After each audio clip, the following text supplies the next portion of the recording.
Good morning, students and my dear friends. I'm Dr. Shalini Shukla, and today is 9th of August 2022, Tuesday. Motivation of the day is failure is the condiments that give success its flavor. आज के discussion में हम ये सारे news article cover करेंगे। तो देख लेते हैं आज का पहला न्यूज़ आर्टिकल जो कि बिजनेस स्टैंडर्ड के पेज नंबर 4 पर दिया हुआ है। Power discom finances nearing blackout.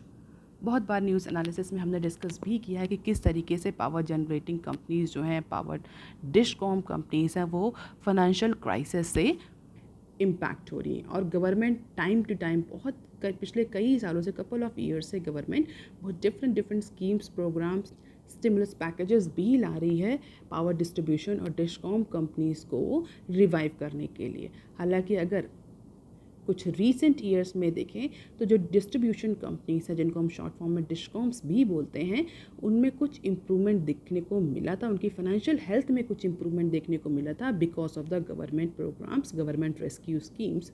लेकिन as per the annual rating of discoms by financing agency power finance corporation, जिसको PFC भी बोलते हैं, most of the power generating or power discom or distribution companies are again facing the financial crisis.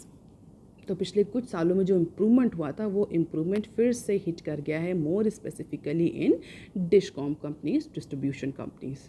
And as per the recent disclosure by Finance Corporation, now the financial deficit is record high as well as the profitability is decreasing in discoms. तो financial अगर उनकी performance को देखा जाए तो जो financial deficit है, जो लैक ऑफ फाइनेंस है, क्रंच ऑफ फाइनेंस है, वो रिकॉर्ड हाई पर पहुंच गया। इवन पिछले जो कुछ सालों में जो फाइनेंशियल डेफिसिट रहा उससे कई ज़्यादा हो चुका है, और उसके साथ साथ प्रॉफिटेबिलिटी भी डिक्रीज़ हो रही है डिस्कॉम कंपनीज़ की। And the absolute cash adjusted gap of the discom sector averaged around 1.04 trillion, and it is nearly 1.4 times to our recorded losses. तो रिसेंटली पब्लिश रिपोर्ट के अकॉर्डिंग जो सस्टेन लॉस है distribution companies में, all these losses year by year are leading to the liquidity crunch in power distribution sector, और जिसकी वजह से जो करंट लाइबिलिटीज़ हैं पावर डिस्ट्रीब्यूशन सेक्टर की, वो लिक्विड करंट असेट्स के कंपैरिजन में डबल हो चुकी हैं as per the financial year 21।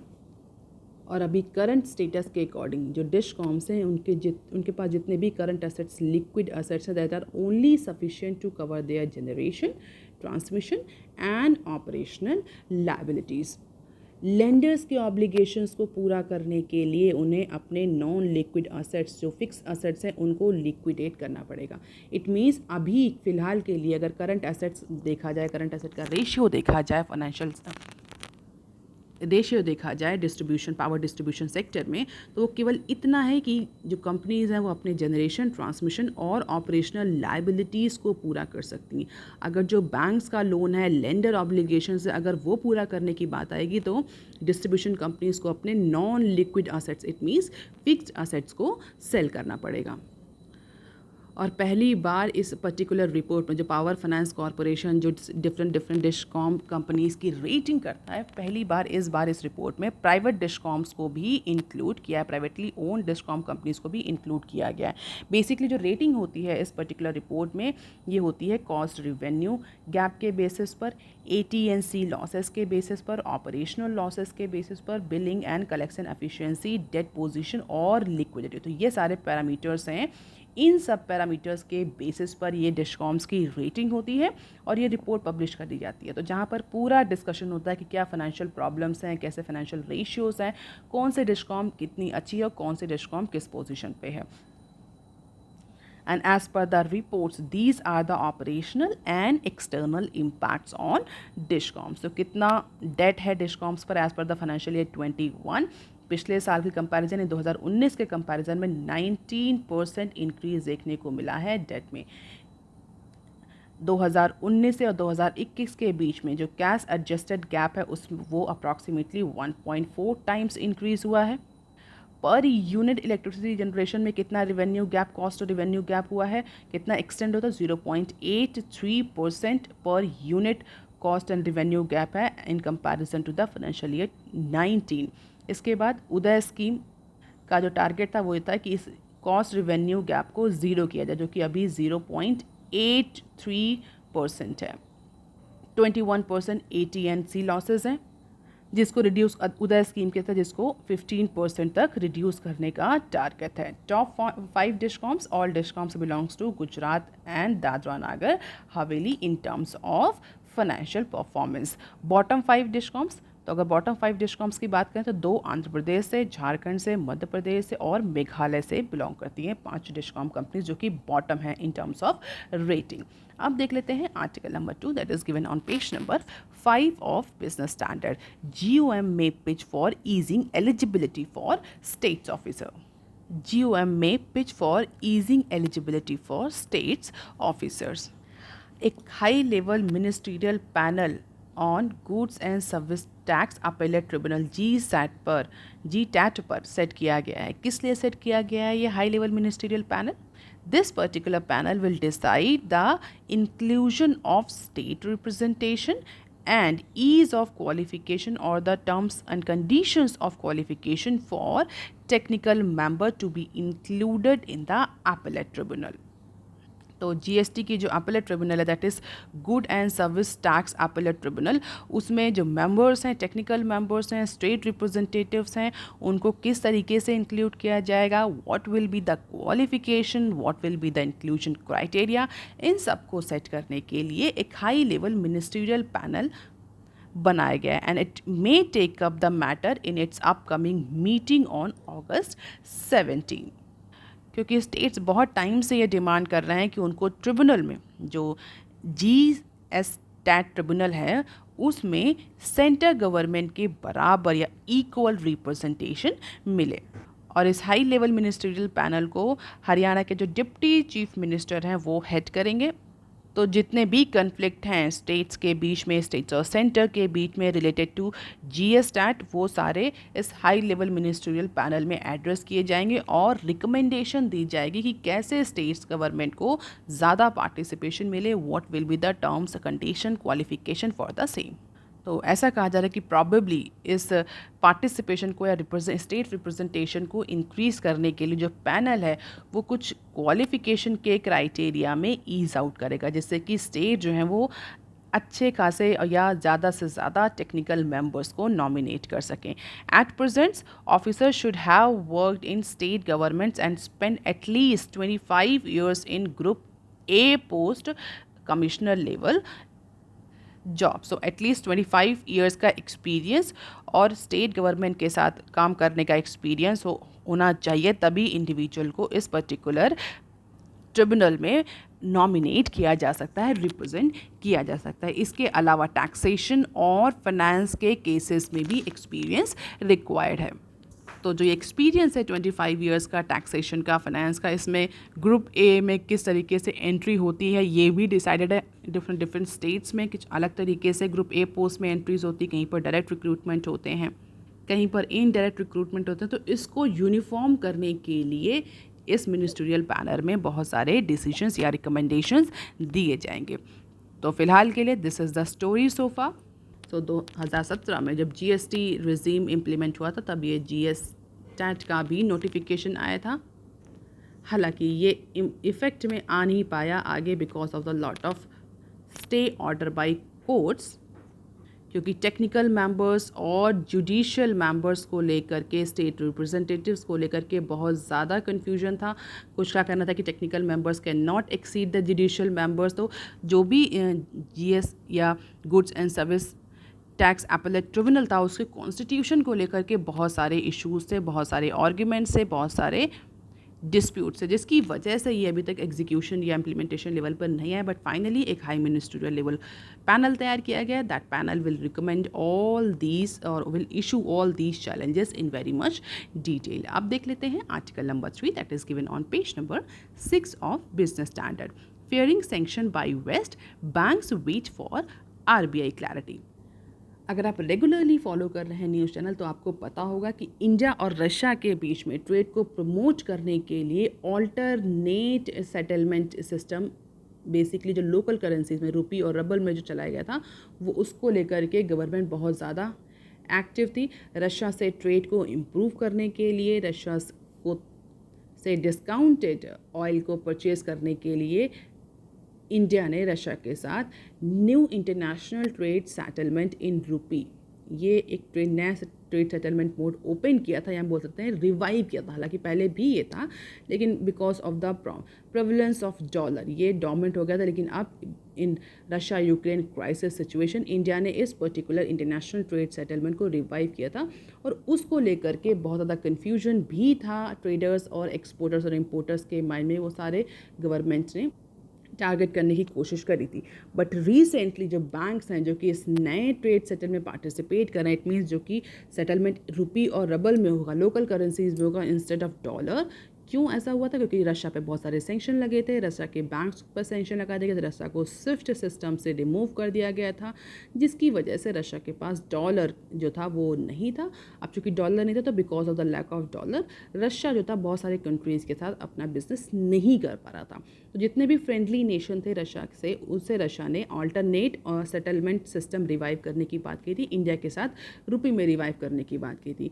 अब इंडिया में क्या इशू आ रहा है? इंडिया में इशू ये आ रहा है कि ऐसे बैंक जो कि इस नए इंटरनेशनल ट्रेड सेटल में इन्वॉल्व हैं, उनको अब एक कुछ कंसर्न उनके रेज हो रहे हैं। क्या concern? They all are fearing कि अगर वो इस तरीके का new international trade settlement facilitate करते हैं, so this facilitation of this mechanism may result them facing the air of economic sanction by western countries। US और जो यूरोपियन कंट्रीज़ हैं वो उन बैंक्स को अपने यहाँ सेंक्शन कर देंगे, उन पे सेंक्शन लगा देंगे, उनकी ऑपरेशनल पावर को लिमिट कर देंगे। बैंक्स को ऐसा फियर लग रहा है। Large bank with overseas operations have short clarity on this particular issue, और उन्होंने आरबीआई से अश्योरेंस मांगा है कि आरबीआई अश्योर करे इस बात के लिए कि अगर बैंक्स रशिया के साथ जो नया international trade settlement system revive हुआ है, अगर इसमें पार्टिसिपेट करते हैं तो उन पर किसी भी तरह का सेंक्शन वेस्टर्न कंट्रीज़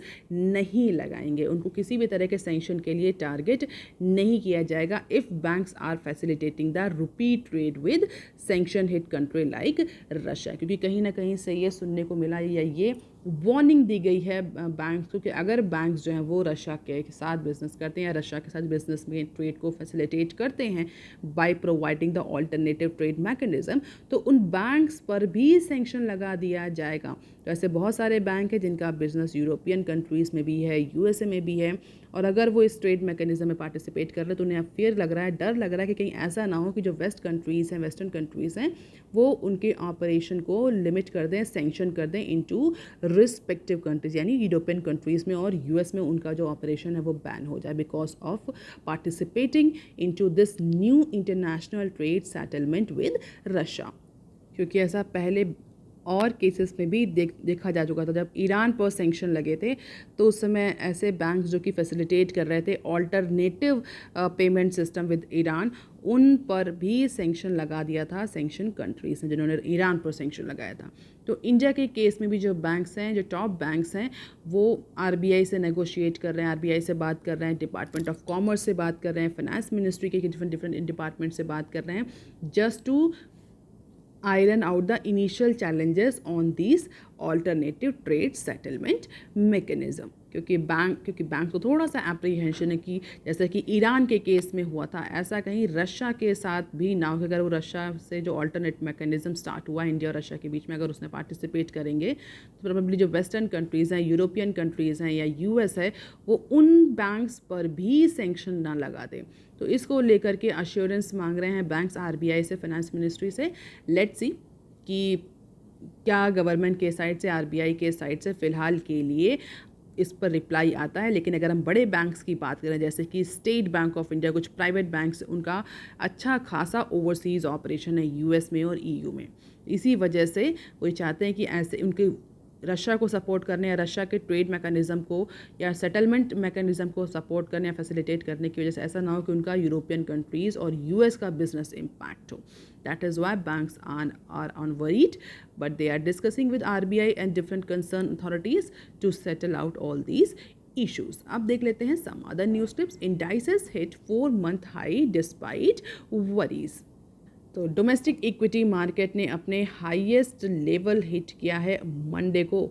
4 महीनों का सबसे हाईएस्ट लेवल हिट किया है डोमेस्टिक इक्विटी मार्केट इंडाइसेस ने, in spite of the global economic crisis anticipation. इसका reason because of the fall in commodity prices and revival in overseas investors inflow. तो जो FPI और FII का outflow देखने को मिल रहा था इंडियन इकोनॉमी से, वो थोड़ा सा अभी कम हुआ है। इट मीन्स जो फॉरेन इन्वेस्टर्स हैं, ओवरसीज़ इन्वेस्टर्स हैं, इंस्टीट्यूशनल इन्वेस्टर्स हैं, अब उन्होंने वापस से इमर्जिंग मार्केट्स में इन्वेस्ट करना शुरू कर दिया है। और इसके अलावा जो ग्लोबल कमोडिटी प्राइसेस हैं वो थोड़ा सा ईज आउट हुए हैं because of the crude oil prices fall down, जिसका इम्पैक्ट हमें इंडिया के ओवरसीज़ इन्वेस्टमेंट इनफ्लो में देखने को मिल रहा है, और जिसकी वजह से जो डोमेस्टिक इक्विटी मार्केट है वो अपने 4 महीनों के सबसे हाईएस्ट पॉइंट पर पहुंच गई है। अगर दो important domestic equity market indices की बात करें तो सेंसेक्स ने मंडे को अप्रॉक्सीमेटली 465 पॉइंट, अप्रॉक्सीमेटली 0.8% का गेन रजिस्टर किया। निफ्टी 50 में भी सेम पैटर्न देखने को मिला। निफ्टी 50 ने भी मंडे को 0.7% का गेन रजिस्टर किया। और अगर ओवरऑल बात करें 17 ट्रेडिंग सेशन में तो सेंसेक्स और Nifty ended with the losses only on 3 occasion. पिछले 17 ट्रेडिंग सेशन में केवल 3 में लॉसेस निफ्टी और सेंसेक्स ने रजिस्टर किया। So the rebound from June lows has shown little sign of ebbing and thanks to the positive flow of foreign portfolio investors. Because of these, now Sensex as Nifty are gaining the new heights. अब देख लेते हैं next clip.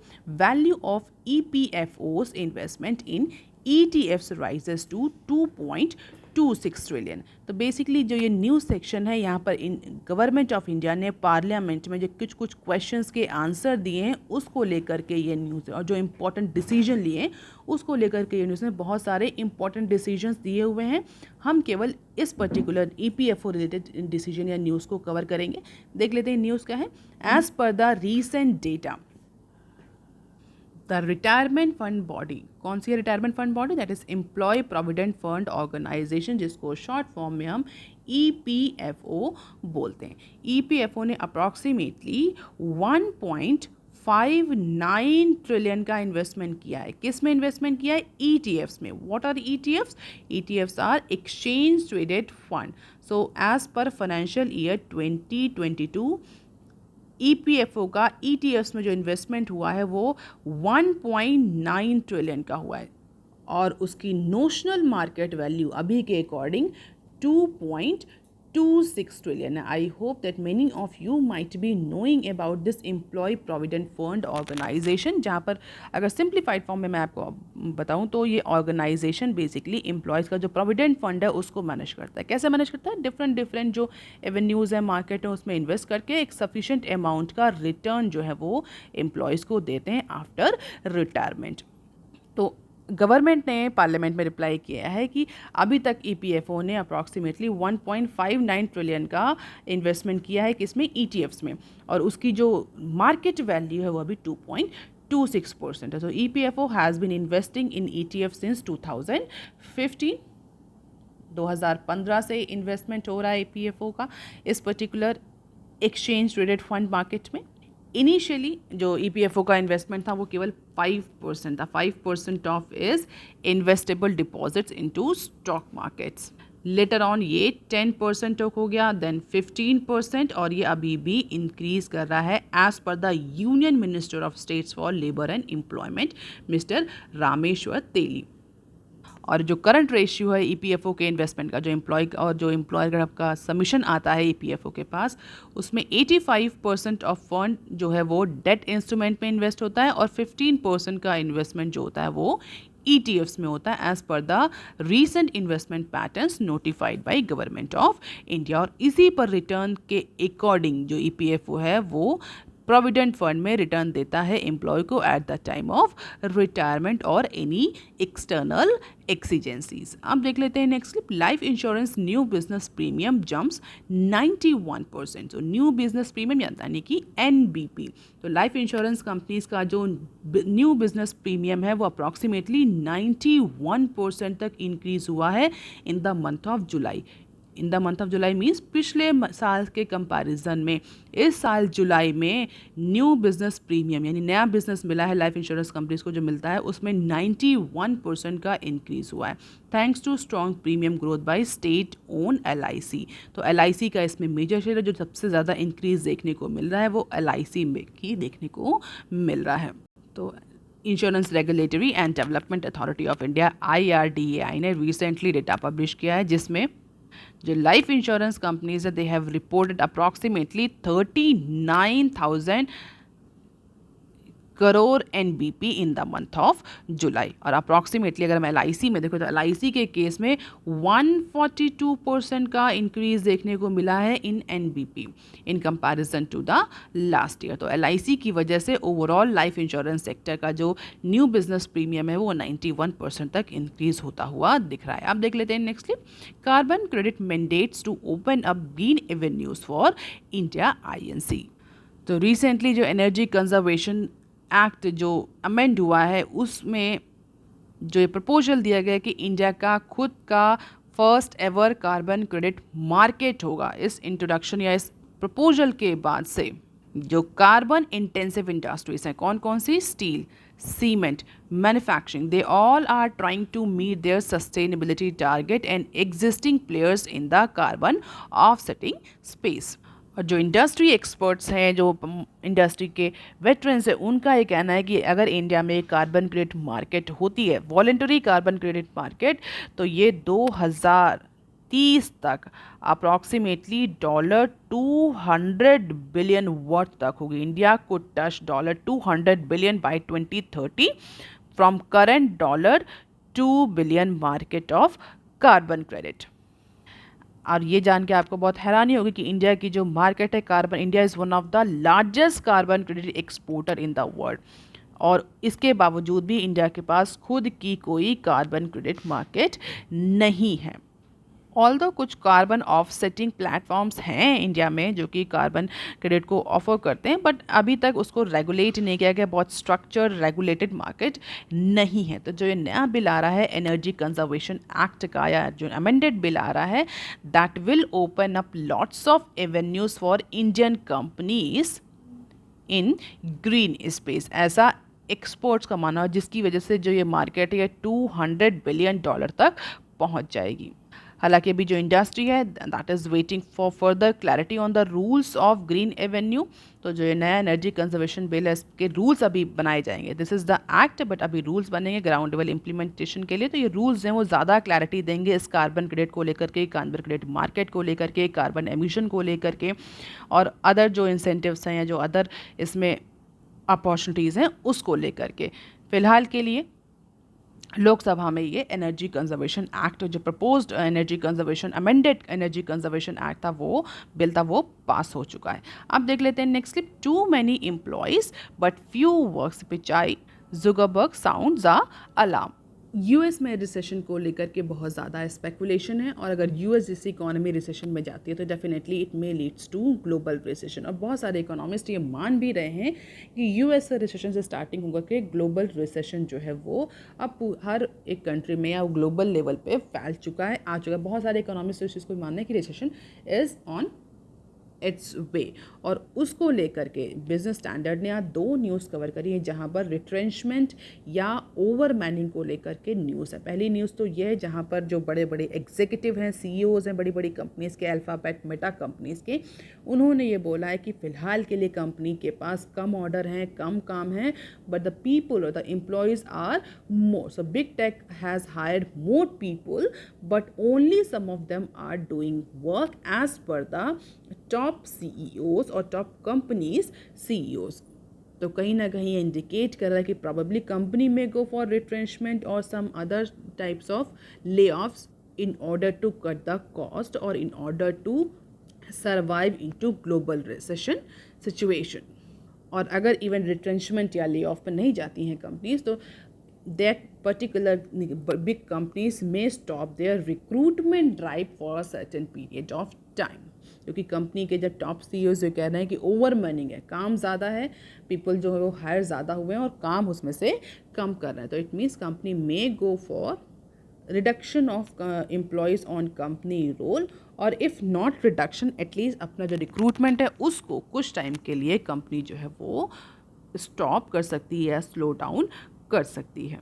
अब इसके बहुत सारे reason हो सकते हैं क्यों ओवर मैनिंग को बोला जा रहा है। प्रोबेबली अगर हम देखें तो कोविड के ड्यूरेशन में कंपनी बड़ी बड़ी जो मेटा कंपनी और दे have hired in a massive hiring स्प्री and growing it's number two full time staff from 48K at the end of 2019, अगर हम मेटा की बात करें, टू 77K इन 2021, अप्रॉक्सीमेटली 62% का इंक्रीज़ देखने को मिल रहा है केवल और केवल मेटा के केस में। यही सेम ट्रेंड जो है वो गूगल में भी है, या बोले अल्फ़ाबेट में भी देखने को मिल रहा है, जिसकी वजह से now companies are thinking that they have hired the huge number of employees, जबकि ज़रूरत या रिक्वायरमेंट या काम जो है वो कम का ही है।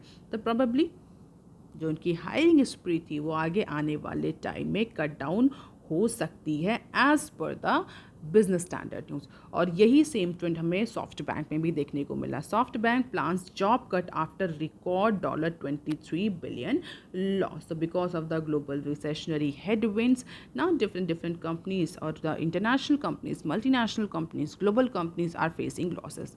तो इस न्यूज़ के अकॉर्डिंग सॉफ्ट बैंक में अप्रॉक्सीमेटली $23 बिलियन का लॉस हुआ है, जिसकी वजह से $17.3 बिलियन का जो विजन का फंड वैल्यू है वो फॉल किया गया, जिसकी वजह से कॉस्ट कटिंग करी जाएगी। कंपनी में कॉस्ट कटिंग करी जाएगी तो डेफिनेटली जॉब्स जो हैं वो कट करी जाएंगी, एम्प्लॉयज़ को टर्मिनेट किया जा सकता है, रिट्रेंचमेंट किया जा सकता है, just to adjust the foreign currency losses.